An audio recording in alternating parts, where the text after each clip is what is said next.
चाहे युद्ध विराम की बात हो या भारत के द्विपक्षीय संबंध की बात हो, भारत की जनता, देश की जनता कश्मीर मुद्दे पर कभी भी थर्ड पार्टी इन्वॉल्वमेंट एक्सेप्ट नहीं कर सकती। और युद्ध विराम किया गया व्यापार के भय या लालच में, इस बात को 14 बार डोनाल्ड ट्रंप बोल चुके हैं, 14 बार। उसका खंडन सिर्फ एनडीए के प्रवक्ता कर रहे हैं, उच्च स्तरीय खंडन अभी तक नहीं आया। मुझे आश्चर्य है कि भारत और पाकिस्तान के बीच में जो घटनाक्रम हुआ और युद्ध विराम जो हुआ, उसकी घोषणा भी अमेरिका के राष्ट्रपति ने करी। तो मुझे आश्चर्य नहीं है कि इस प्रकार की एडवाइजरी आई है।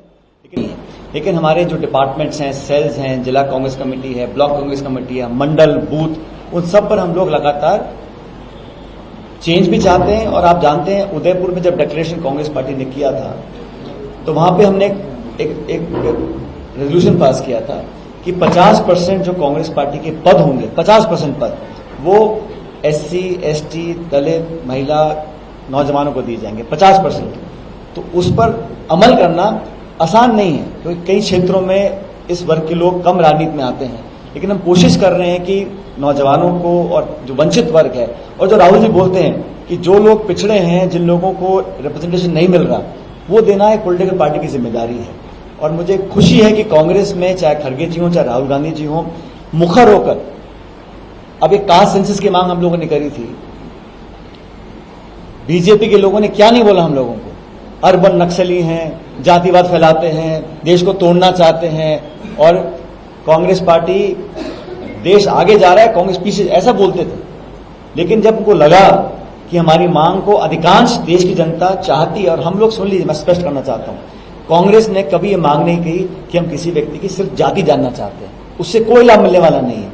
हम चाहते हैं कि जो व्यक्ति, वो परिवार किस परिस्थिति में रह रहा है, उसका शैक्षिक, राजनीतिक, सामाजिक क्या योगदान है, सरकार की स्कीम्स कितनी उसको मिल रही हैं, क्या संभावना है, कहां पे सक्सेस है, कहां फेलियर है। जब तक वो, राहुल जी ने कहा, जब तक वो एक्सेस सामने नहीं आएगा, तब तक राज्य सरकार, केंद्र सरकार टारगेटेड इंटरवेंशन नहीं कर सकते हैं। आज जो सरकार स्कीम बनाती है वो एडॉक बेसिस पे बना रही है, इस क्षेत्र को इतना हम दे रहे हैं, इस वर्ग को इतना दे रहे हैं। जब पता ही नहीं है कितने लोग रह रहे हैं, कितनी आबादी वहां पर है, और कहां हम कामयाब हुए, कहां नाकामयाब हुए, वो पूरा विवरण जब आएगा। इसलिए मैंने दिल्ली में भी कहा था, जो सेंसस कर रहे हैं वो कास्ट सेंसस पूरा एक विस्तारित होना चाहिए, उसमें एनजीओज हो, सोशल साइंटिस्ट हो। सिर्फ किसी व्यक्ति की जाति जान लेना ये हमारा उद्देश्य नहीं है, लेकिन वो किस परिस्थिति में रह रहे हैं, क्या कमा रहे हैं, क्या पढ़ रहे हैं, कितना खर्चा करते हैं, क्या आमदनी है, क्या संभावना है, वो पूरा विवरण आए तो सवाल जो पूछे जाएं सेंसस में। पहली बात तो सरकार ने घोषणा कर दी और सेंसस 27 में चालू करेंगे। कोरोना का बहाना लेके 2 साल वेट किया। दुनिया में 62 देश हैं जिन्होंने सेंसस किया है, लेकिन केंद्र सरकार ने बहानेबाजी करके टाला है। तो सारांश ये है कि हम लोग चाहते हैं कि संगठन में भी नौजवानों को और हर वंचित वर्ग को रिप्रेजेंटेशन मिले, मंडल, ब्लॉक से लेके प्रदेश तक।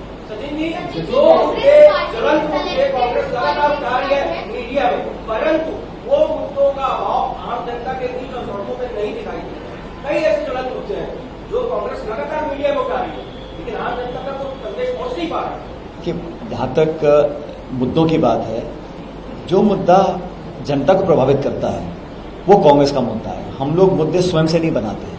अगर कहीं अगजनी हो रही है, लूटपाट हो रही है, शोषण हो रहा है, किसान को तकलीफ हो रही है, बिजली कटौती हो रही है, लॉ एंड ऑर्डर बिगड़ रहा है, तो वो एक सामाजिक इशू है, कांग्रेस का इशू है। और हमारा उद्देश्य सिर्फ आरोप लगाना नहीं है। हम चाहते हैं कि सरकार कुछ कार्रवाई करे, जवाबदेही तय करे और ओनरशिप हो।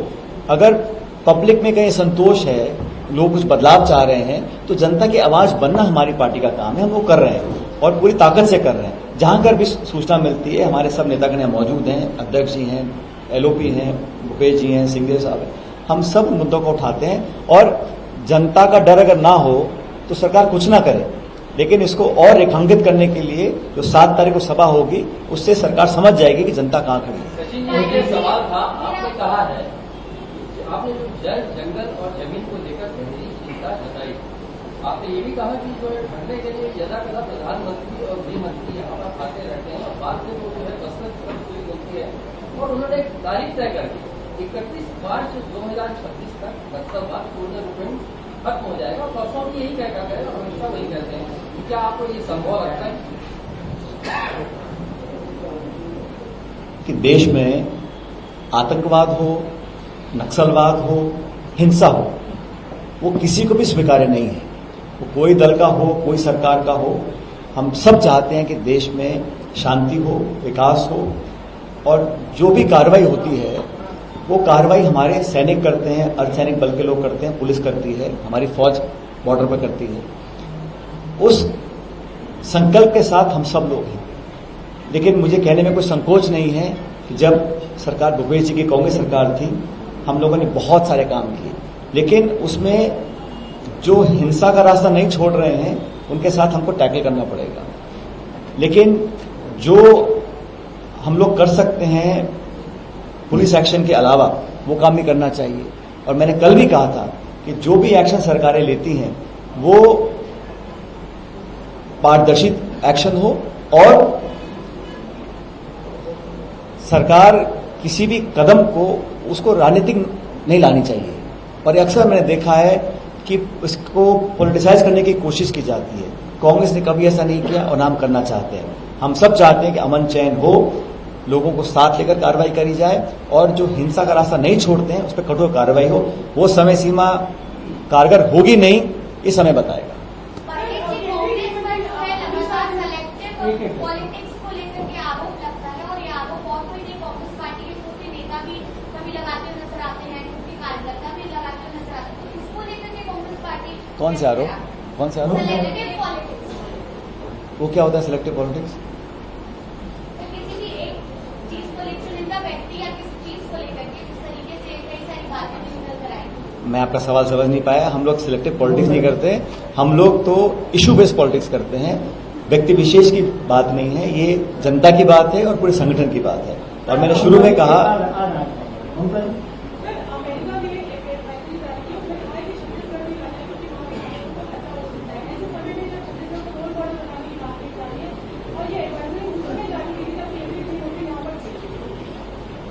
राज्य सरकार बीजेपी की, केंद्र सरकार बीजेपी की, रक्षा मंत्री, विदेश मंत्री सब बीजेपी के, और 100 देशों में पूरी सरकार के मंत्री, प्रधानमंत्री घूम कर आए। मैं इस पर बहुत ज्यादा नहीं बोलना चाहता हूं क्योंकि ये किसी और देश का मामला है। इतना बोलना मैं समझता हूं जरूरी है कि चाहे युद्ध विराम की बात हो या भारत के द्विपक्षीय संबंध की बात हो, भारत की जनता, देश की जनता कश्मीर मुद्दे पर कभी भी थर्ड पार्टी इन्वॉल्वमेंट एक्सेप्ट नहीं कर सकती। और युद्ध विराम किया गया व्यापार के भय या लालच में, इस बात को 14 बार डोनाल्ड ट्रंप बोल चुके हैं, 14 बार। उसका खंडन सिर्फ एनडीए के प्रवक्ता कर रहे हैं, उच्च स्तरीय खंडन अभी तक नहीं आया। मुझे आश्चर्य है कि भारत और पाकिस्तान के बीच में जो घटनाक्रम हुआ और युद्ध विराम जो हुआ, उसकी घोषणा भी अमेरिका के राष्ट्रपति ने करी। तो मुझे आश्चर्य नहीं है कि इस प्रकार की एडवाइजरी आई है।